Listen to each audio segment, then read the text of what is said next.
Tu ești mai pilaf decât pilaf. Tu nu ai făcut pilaf, Alex. Ai făcut un piept de pui cu o garnitură de orez și cu un pătrunjel verde.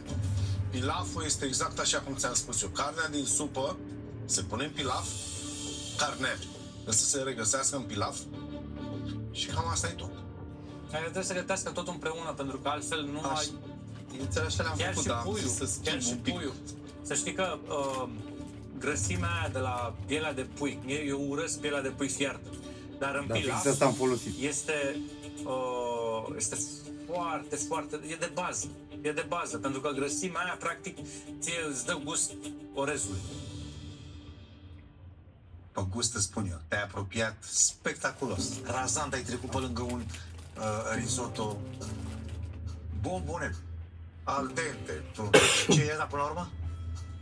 Pilaf. Ce? Risotto. De la mine, da. De la mine, da. Mai mult decât orezul tău, e pilaf. E pilaf.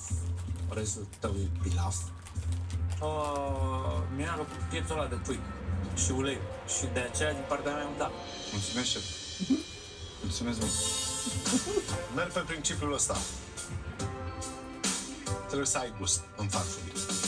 Atâta timp cât ai gust în farfurie, pe restul le putem cizăla. Așa că, din partea mea, ai un da. Mulțumesc, șef. Felicitări, foarte gustos. Foarte gustos.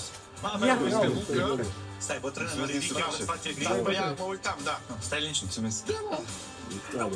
Alex, ai gust. Mulțumesc. Foarte bun. Și să știi că mă bucur că ai gătit cu supă de pui normal, cum trebuie să facem pilaf. Bravo! Bravo, Alex, baftă! Seara bună! Salut! Mulțumesc! Bravo! Ia să vedem o și pe reuța.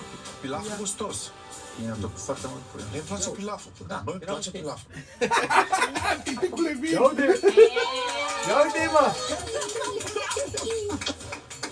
Ia uite, mă! Ce faci?